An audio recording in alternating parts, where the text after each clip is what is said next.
The Midwife Crisis podcast will touch on sensitive topics regarding the human body, sexuality, pregnancy, and all aspects of women's health care and may not be suitable for all listeners.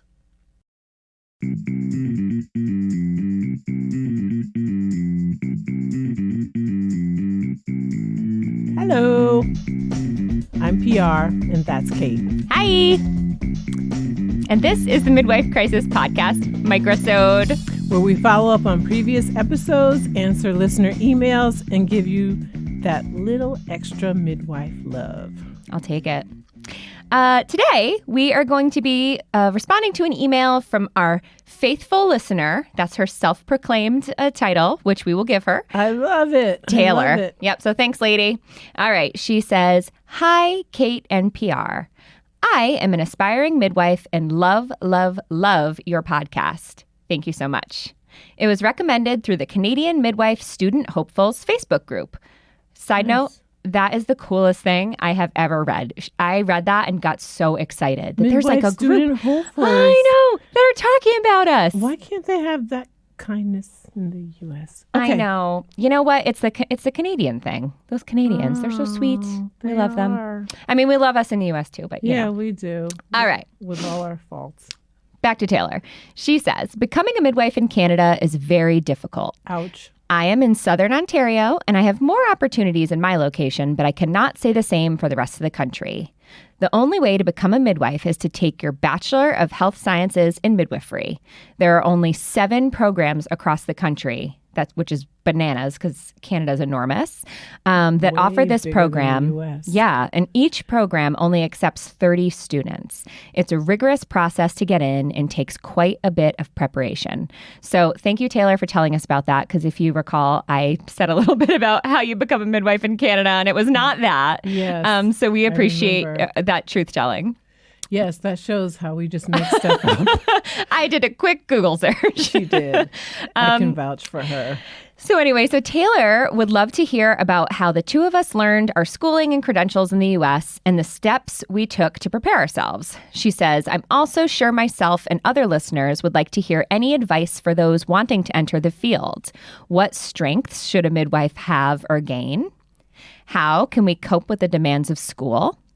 And due to the fact that the schools are scattered throughout the country, placements are also scattered, and relocating is a big possibility for all programs. Is this something you guys also experienced? Thank you, Taylor. And so again, Taylor, amazing. Thank you so much for the thoughtful email, for all the info. Additionally, we just are super appreciative of the fact that we've got this group of midwife hopefuls listening to us. And geez, it's a lot of pressure, but hopefully we're able to perform. This is fascinating to learn about how midwifery is, how midwives are produced in other countries, because we don't know a lot about it. And we're actually, even in our own country, we're learning. We continue to learn because we have the information from, the internet, but it isn't always exactly honest. Yeah, absolutely. Yeah. I have, just to give you background on my education very quickly, I have a baccalaureate in Latin American history. Love it. And people say, what? That's crazy. It is a little bit. After that, in terms of schooling, I took some additional schooling in science courses. So I took a lot of science courses because I needed to prove to the graduate program that I could excel in the sciences. And so I did.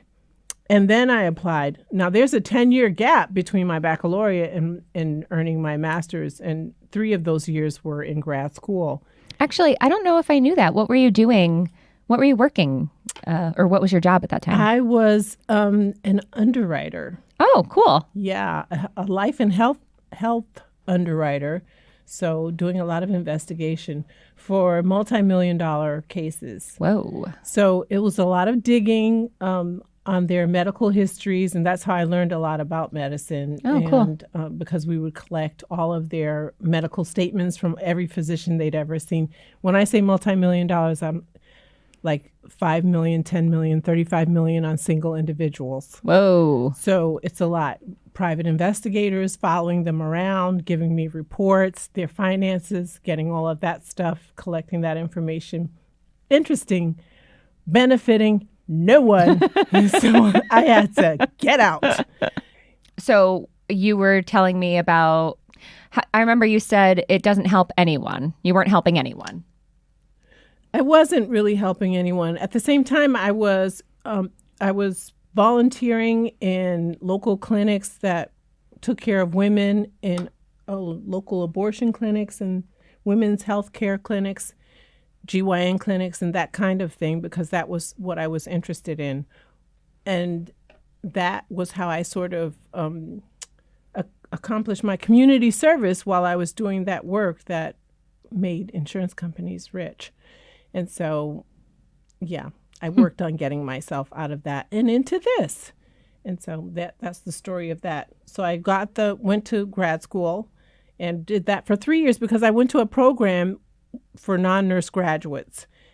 And it's pretty popular in these parts. You kind of accelerate your nursing piece for 1 year, and then the last 2 years are spent doing graduate work and research and graduate work, becoming a midwife, and culminating with a degree in midwifery and a master's of science in nursing with a specialty in midwifery.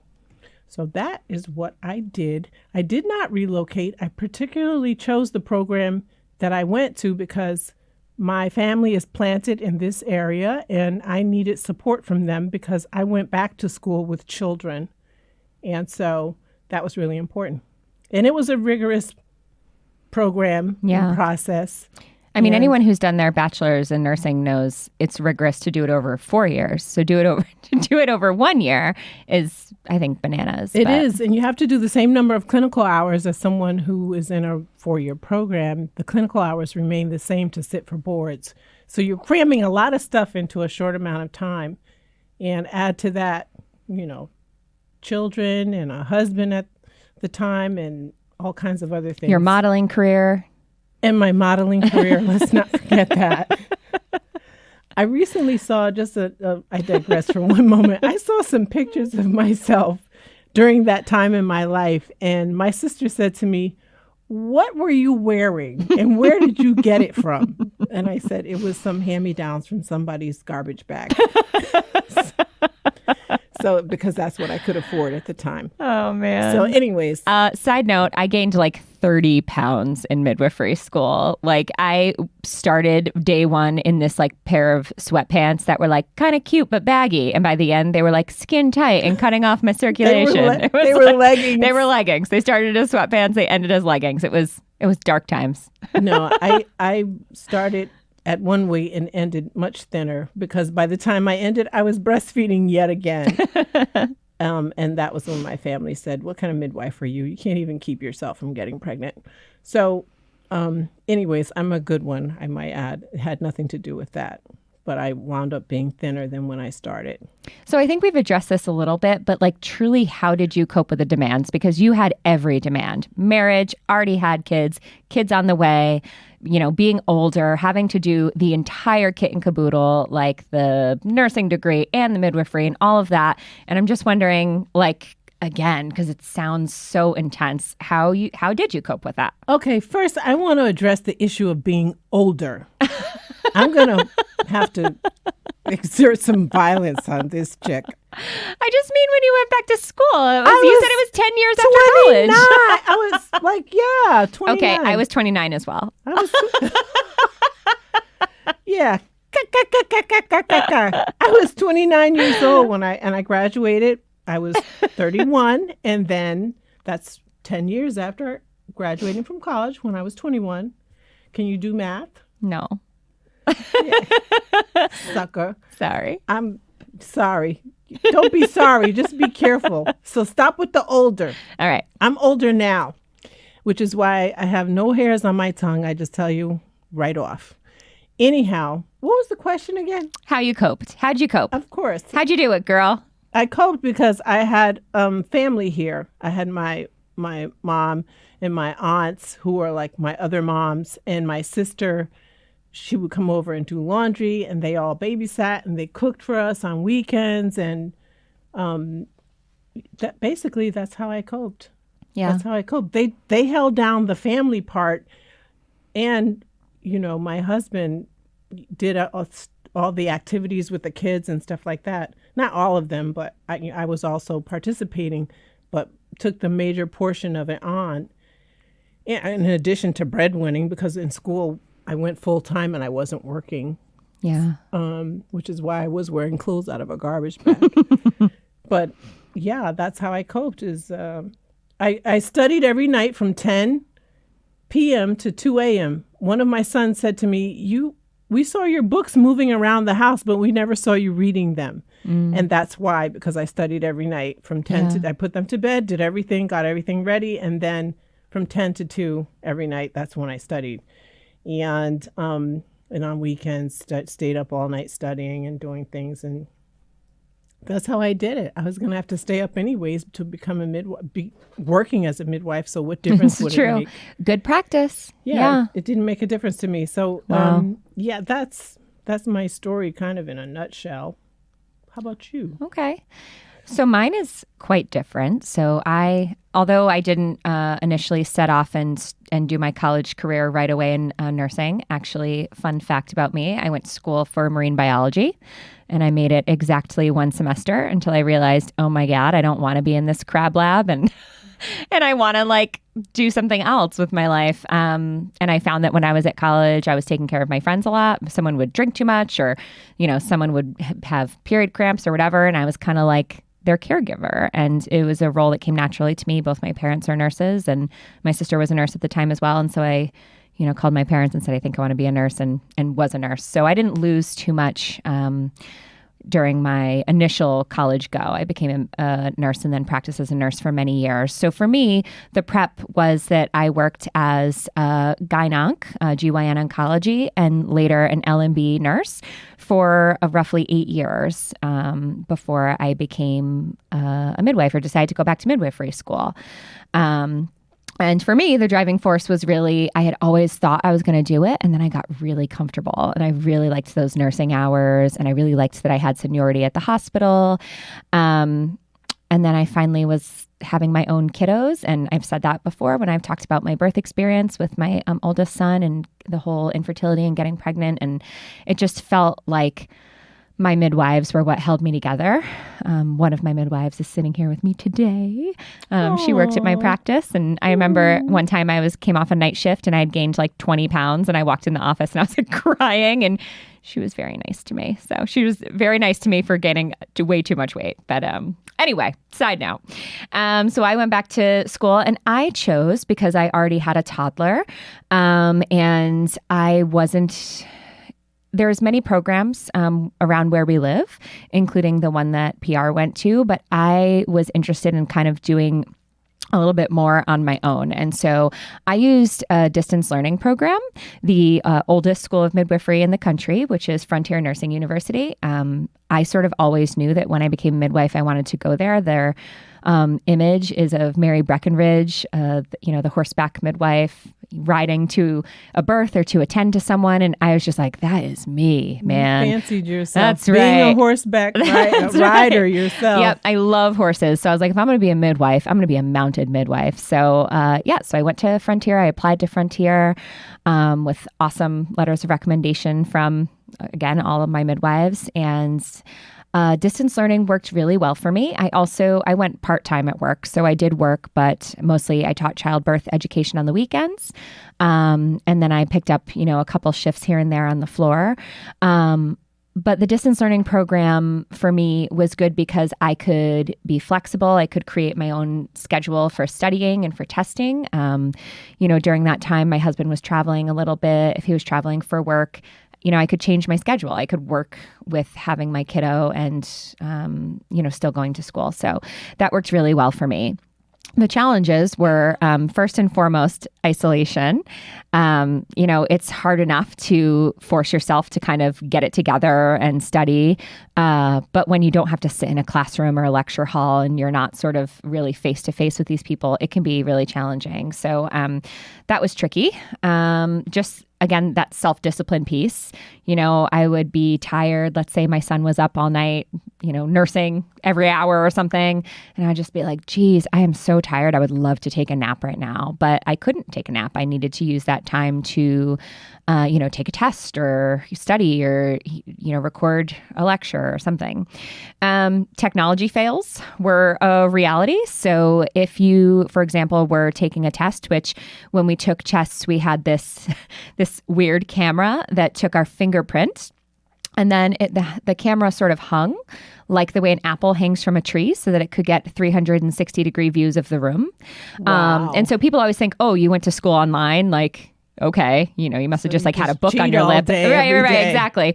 And no, you couldn't cheat because you had to log in. There was someone proctoring you. Wow. And it was a serious thing. You had the camera had a microphone, and it sort of saw everything in the room. So there was no cheating, but they had this rule that if anyone came in the room, that you would fail the test. And I remember one time my son came like running in and he was like, Mommy, like crying or something. And I'm literally just ignoring him. I'm just looking straight ahead at my computer, like pretend like he's not there. Maybe they won't notice. And of course, my test got flagged and thankfully they totally understood. And I just got a warning. I did not get flunked from the test. But things like that were a reality and making it challenging. The final thing that was not challenging for me because I am blessed beyond I can't even think of what, is finding clinical sites. So with a lot of these distance learning programs, you have to find your own clinical sites. And it's a lot, as someone who takes students, it's a lot to trust someone you've never met with your patients. Yes. And it's your license on the line.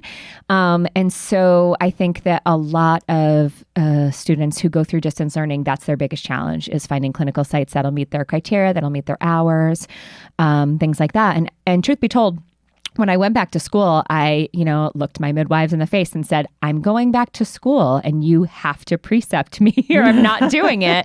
And of course, everyone was amazing and gracious and was like, heck yeah, like we'll take you. But my main midwife at the time was my friend Amanda, and she moved. Like 3 months before my clinicals were supposed to start, she called me and said, I'm so sorry. My husband's getting relocated and we're going to Tennessee. Mm-hmm. And this is it. And I freaked out, and thank goodness my midwives still were there for me and came through, and each and every midwife in the practice signed off on my papers so that I could sort of choose my schedule and get all my hours. And it was the biggest blessing, and I'm so thankful for it. So that's a little bit about my schooling experience. It was amazing. I am truly thankful for it. I loved my program. And it worked really well for me. It wasn't the traditional program, but it worked. Right. And mine was more traditional. And so it came with the constraints. I had children and a partner and family.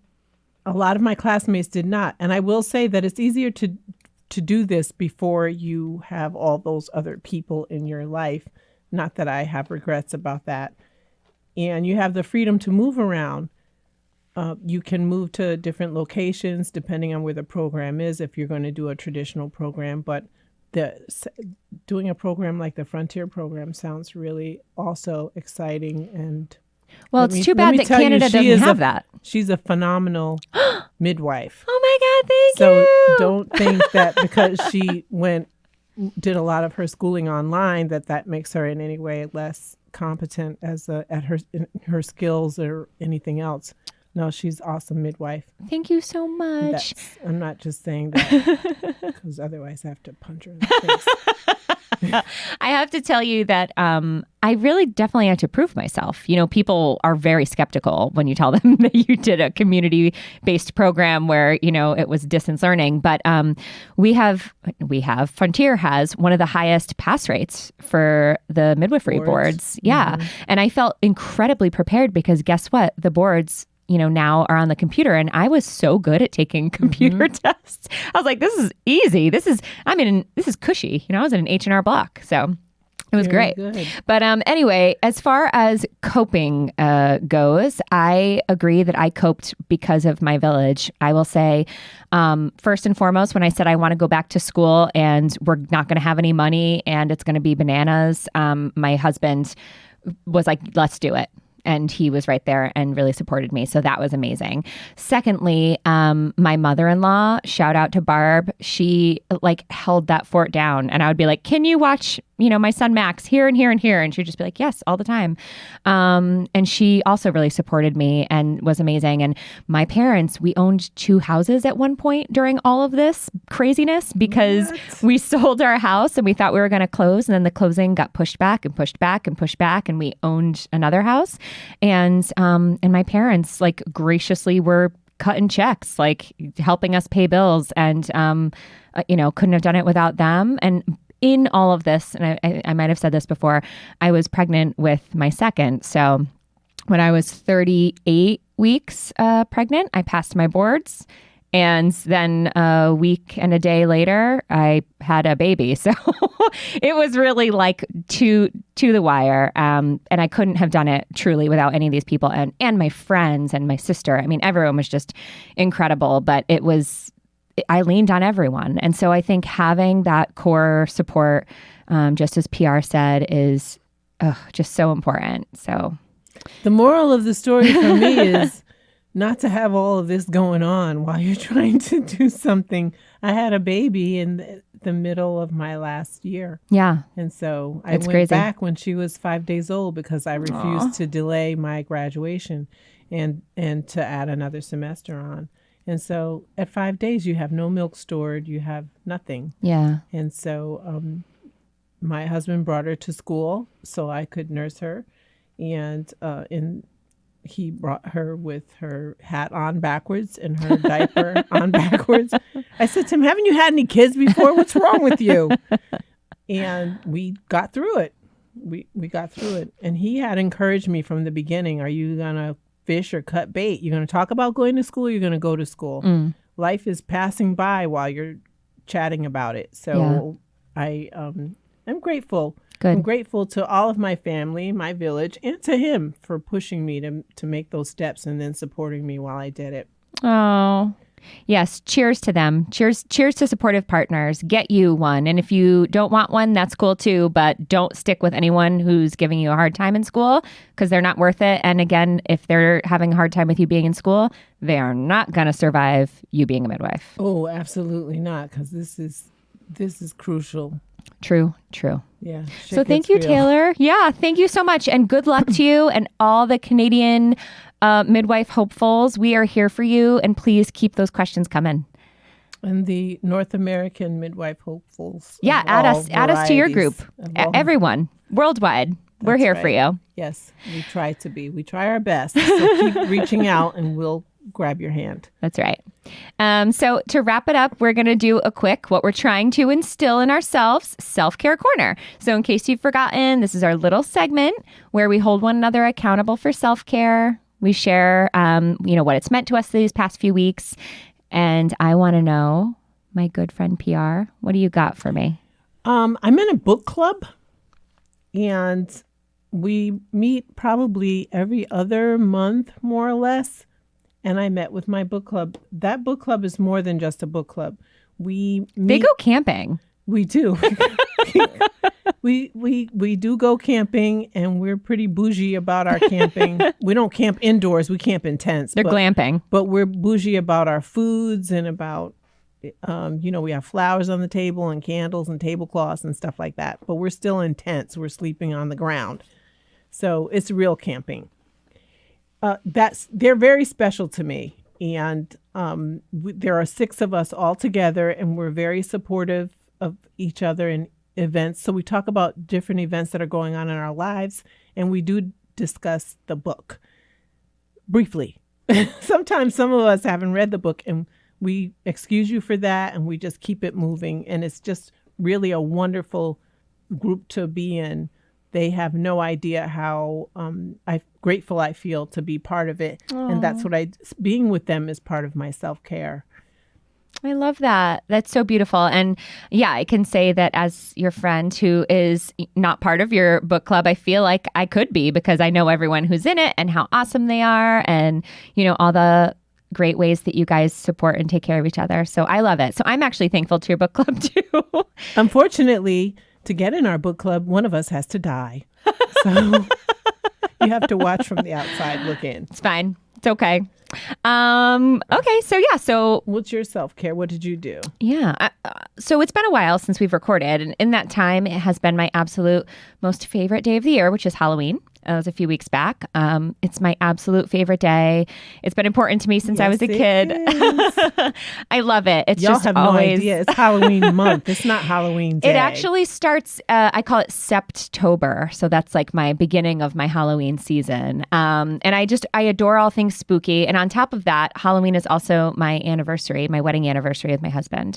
So for the entire month of September, October, I like to wear my Halloween inspired clothing and accessories and just like watch all the spooky movies. And, having kids during Halloween is so amazing. I love making all of their like Halloween dreams come true. This year, my oldest was the Grim Reaper and my youngest was a squirrel. And it was just so cute and amazing and fun. And, getting to trick or treat with them and then getting to celebrate 10 years of marriage with my husband was... Congrats. Thank you. It was really, really nice. And, I took sort of a couple days off around Halloween and just really immersed myself into it. And it was wonderful. So good. Yeah. So that was mine.